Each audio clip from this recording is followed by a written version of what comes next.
Hello, Gemini. Welcome po ulit sa inyong reading. So, nasa second half na tayo ngayon ng June. No? Happy birthday nga pala dun sa mga Gemini celebrants.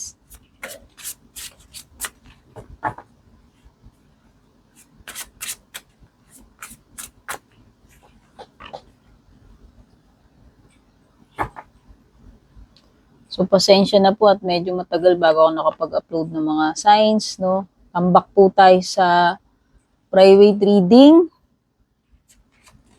Mga hahabol, meron tayong promo hanggang June 21, ano? Make sure lang na doon kayo sa legit FB page ko pupunta ha, yung may check sa dulo. Nasa link dyan kung sa YT ka nanonood, nilalagay ko yung link papunta sa FB ko. Sa ngayon, kung nanonood ka ng June 2026, nasa 310k followers na ako. Okay. Kayo mag-PM, basta hindi ko kayo ipipm, hindi ko kayo i-add friend. Yun yung gawain ng mga gumagaya sa akin na fake, ha? So, Gemini, meron ka ditong seasons, nature, intuition, curiosity. Nampan natin yung iba mong oracle.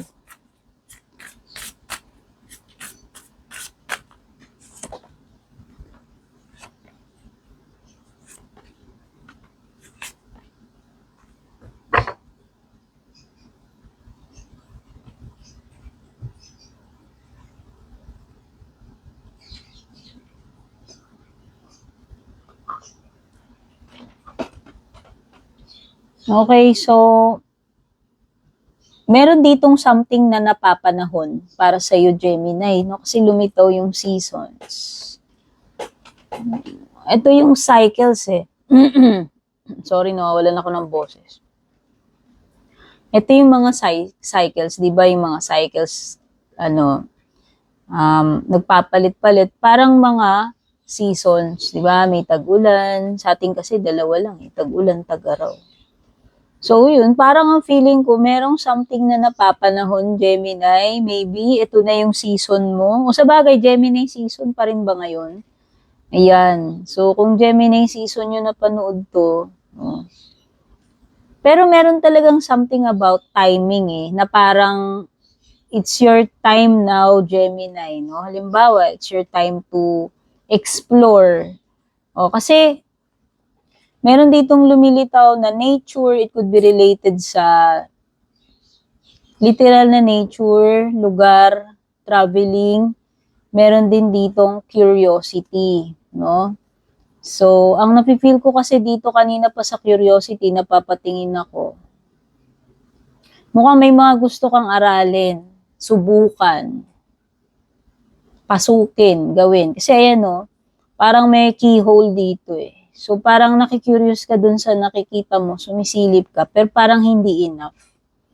So, parang ang ano ko dito, pakiramdam ko, talagang susubukin mo yan. Magagawa ka ng paraan para dito sa iyong curiosity. Ma-experience mo yung bagay na yun or kung ano man ito, it could be something na ma-unlock mo rin kasi ito may keyhole, no? Tsaka, parang meron kang makikita na panibago eh, para sa'yo eh. Kaya nga pwedeng makakurious ka rin doon kasi bago yun para sa'yo. At dahil doon sa curiosity mo, yun yung magdadrive sa'yo para i-explore yun, subukan mo yun, or aralin mo yun, hanggang ma-experience mo yun. No? Some of you, maaaring you are into nature, baka mahilig kayo sa, yung mga camping, yung mga ganyan-ganyan, gardening. Ang sabi kasi nila, interacting with nature, nakakatulong sa grounding tsaka healing. Siguro, makakatulong sa iyo to during this time. Parang perfect na mag-travel ka, mag-explore ka ng nature, no? Tapos meron sinasabi rito about intuition. Ayan, o mata na naman. Dalawang cards mo yung may mga mata. Pwedeng may mga bagay dito, pangyayari na magiging eye-opener para sa'yo. Kasi meron ding keyhole. Sabi ko nga parang merong something na ma-unlock. Madidiscovery ka eh. O, baka breakthrough, no? Malay mo. Yan na pala yung ma-unlock mo na yung yung sikreto na yan or knowledge na yan patungo sa success, di ba? Or happiness, fulfillment, depende eh. Or malay mo, may ma-unlock ang mga bagong connections, opportunity. So, dito naman tayo sa ibang oracle cards mo. Meron ka ritong barrier, nourish, forgive, at saka empathy. So, nung tinignan ko kagad tong 4 na cards na to kanina, nung pagkakalatag ko pa lang, ang naramdaman ko rito ay magkakaroon ng forgiveness, healing. Itong barrier na to, ito yung ibababa. Magkakaroon ng pagpapatawad eh. Magkakaroon ng empathy. No? So, yung mga dating pride, ego, hidwaan, ibababa na yung mga pader, ibababa na yung kakalimutan na siguro yung mga differences, magkakaroon na ng pagkakapatawaran. No? Itong nourish na to, pwedeng to eh. Actually, yung instead na nourish, ang nafe-feel ko is healing nga. Regeneration. Kasi nga, matatanggal na yung barrier between you and this person, kung sino man itong tao na to, na nagkaroon kayo siguro ng matagal na misunderstanding or alitan, no? Meron nang magpapatawad eh. Meron nang mag-show ng ng kindness, ng understanding, ng empathy. Okay? So, matatanggal na yung barrier pagdating doon. Pero yung nourish na yan, it could be na something na kailangan mo namang gawin para sa sarili mo, Gemini. During this period na, alagaan mo yung sarili mo, take care of yourself, di ba? Parang asikasuhin mo rin yung sarili mo, this time, parang ganun. Or in-nurture mo kung ano tong mga itong mga ginagawa mo sa ngayon. Like, halimbawa, may mga bago kang projects, no? Or mga balik-alindog, yung mga ganyan. Parang nakikita ko dito aalagaan mo yung sarili mo at yung yung mga goals mo na yan. Para kasing may growth eh. Yun yung nararamdaman ko dito sa card na to. O plants, o baka naman yung iba sa inyo, mag-garden kayo, start kayo ng bagong hobby, pwedeng may relate sa nature, may relate sa plants or sa health mo, no? Something that will make you healthier eh. Parang ganun yung isang nararamdaman ko dyan eh.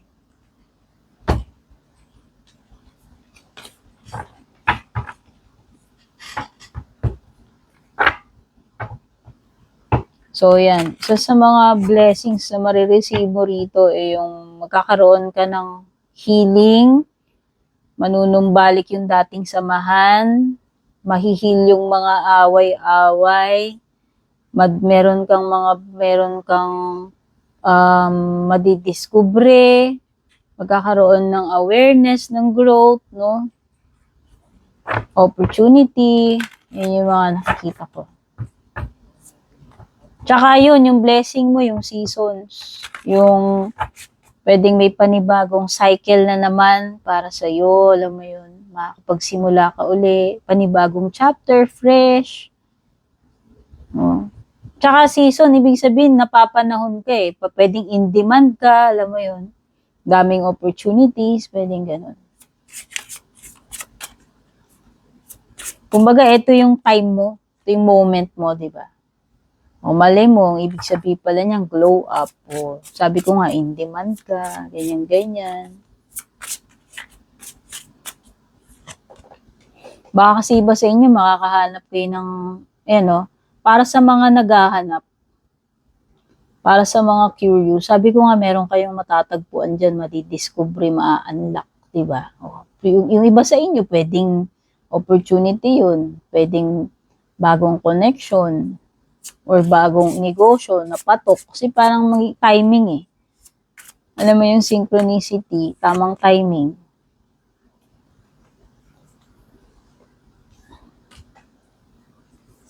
Basta matatanggal yung mga blockages, barriers pa yan. Kasi may mga barrier dito na magwe-wear out na eh. At mapapalitan ng peace, harmony, tsaka pagiging happy ulit, no?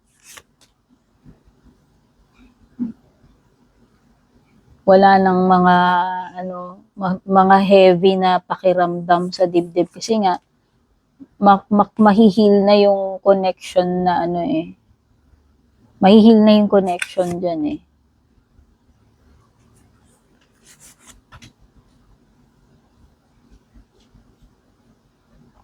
O, di ba lumitaw ang death card? Ending and new beginning. Sa bottom ng deck mo, meron kang moon card. May death card si Scorpio, si moon card, si Pisces. Pero kahit naman po anong signs yan. Sinabi ko lang yung mga lumalabas sa cards. Meron talagang opportunity for you, Gemini.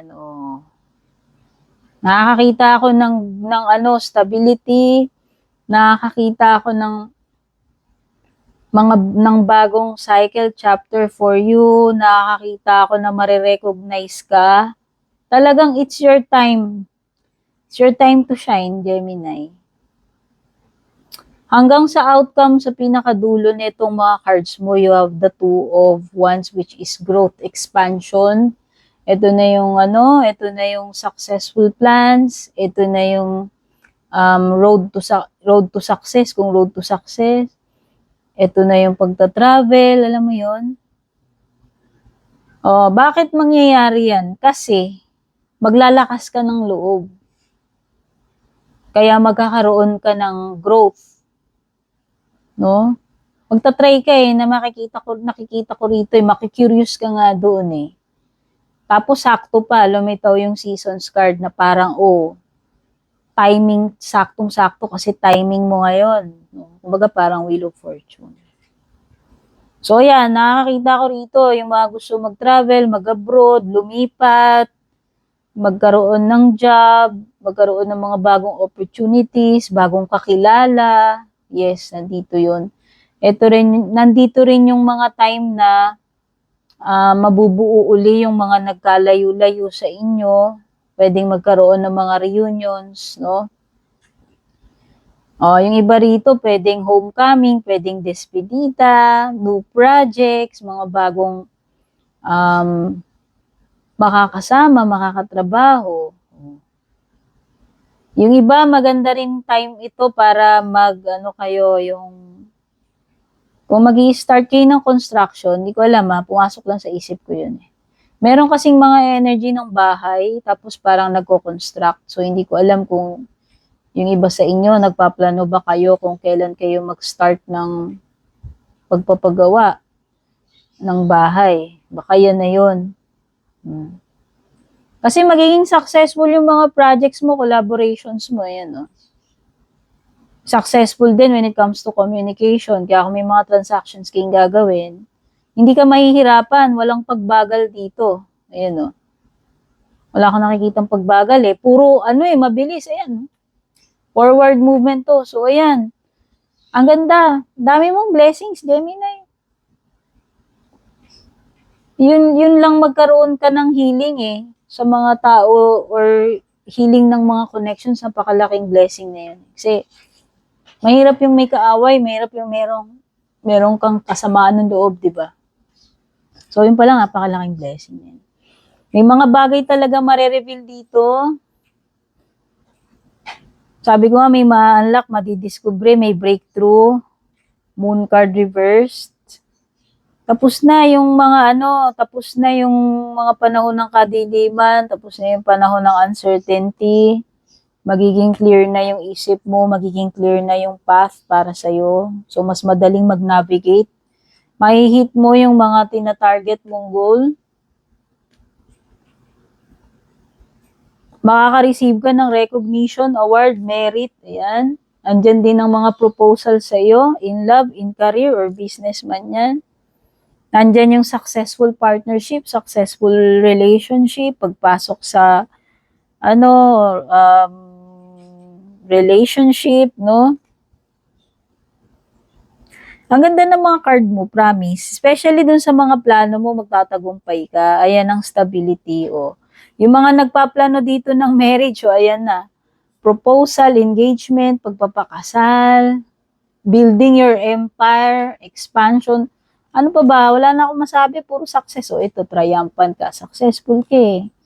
So, nakikita ko itong second half, kung sa second half man ito tatama, may mga bagay na magtatapos, pero meron ding mga kasunod na panibago yan sa iyo.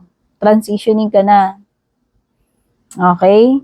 New chapter na, panibagong buhay na, panibagong opportunities, alam mo yun. So, ako ba sinabi yun? Yun yung sa season yata. So, yan. In career, pera,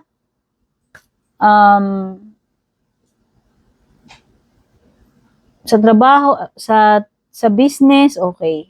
No? So, tingnan na natin yung love life mo.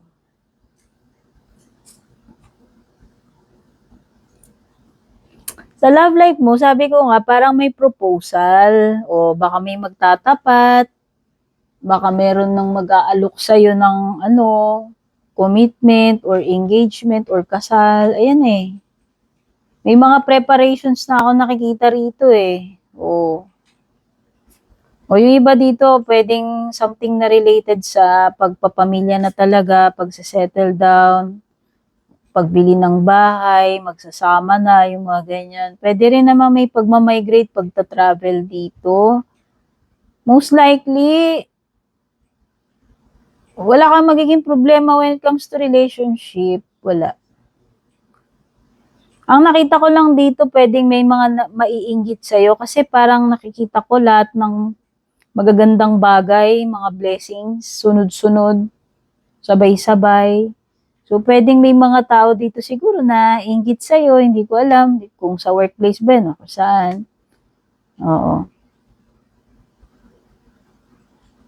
Siguro nasanay sila nakikita nung mga time na walang-wala ka or hindi ka umuusad. Tapos nung nakikita na nila na gumaganda na yung buhay mo, yung relationship mo, 'di ba? Meron na mga nai-insecure sa'yo, meron na nabibwisit. Meron naman kasi talagang mga kampo ng kadiliman na gano'n kahit wala tayong ginagawa, di ba? So, yun lang. Or, pwede rin namang sinasabi dyan sa Queen of Wands mo,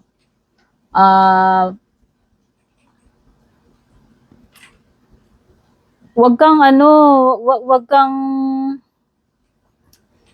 wag mo i-down yung sarili mo. Alam mo yun, parang maniwala ka sa, sa kakayahan mo. Oh. Baka kulang ka lang ng ng confidence, pwedeng yun lang yun eh.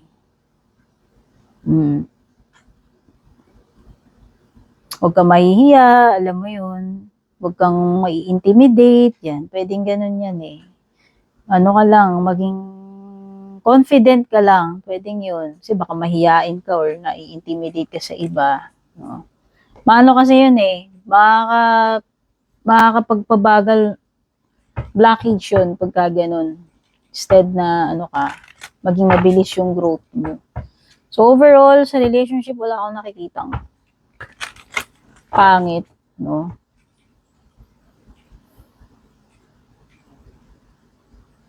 Oo, meron talagang person dito na ipupursue ka niya talaga. So, talagang may feelings yan, seryoso yan. Kasi nga willing siyang pakasalan ka, alam mo yun, nakikita ka niya as someone na pang matagalan, pang pamilya, no?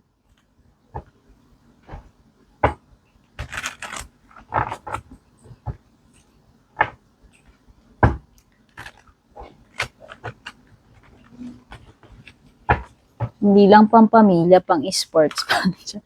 Commercial. Within the next few months daw, Gemini, baka may mga waiting period na ganyan, or baka may katanungan ka sa isip mo, kailan kaya yun? Baka may tanong ka. O baka within the next few months daw yan. Hindi na matagal yun, months lang, ang bilis nga ng araw lumipas eh. Meditation brings answers. Magkakaroon na talaga ng answers kasi nakita ko na doon, sa keyhole, yung mata mo, may mga matutuklasan ka, may marireveal, merong mabibigyan ng liwanag pagdating dun sa path, alam mo yun, na malabo before. So, makakatulong ang prayer, ang meditation, kung ibig sabihin, pwedeng naghahanap ka ng sign ang gawin mo, mag-pray ka. No? Ask help from others, Gemini, kung kinakailangan, huwag kang mahihiya. Okay?